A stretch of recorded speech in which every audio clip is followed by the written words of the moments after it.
બનાસકાંઠા જિલ્લાના થરાદ તાલુકાના પેપરાળ ગામ ખાતે અખિલ ભારતીય રાજેન્દ્ર યુવાન પરિષદનો રાષ્ટ્રીય અધિવેશન પૂજ્ય સંત તથા ભારતભરના 8 રાજ્યોના રાજેન્દ્ર યુવા પરિષદના કાર્યકર્તાઓ હાજર રહી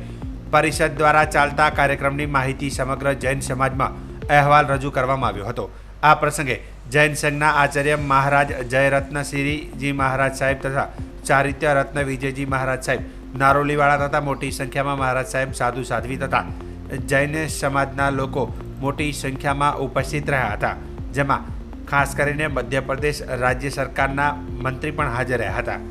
જેમાં બનાસકાંઠાના પૂર્વ સાંસદ પરબતભાઈ પટેલ, પૂર્વ ધારાસભ્ય માવજીભાઈ પટેલ, શ્રીરામ સેવા સમિતિના પ્રમુખ જગદીશસિંહ રાજપૂત, થરાદના પત્રકાર મિત્રોનું બહુમાન કરવામાં આવ્યું હતું, જેમાં કાશીનાભાઈ પુરોહિત, હાજાજી રાજપૂત, વિષ્ણુભાઈ દવે, ભીખાભાઈ નાઈ સહિતનું જૈન સંઘના વસંતભાઈ દોશી, રમેશભાઈ નડિયાદ,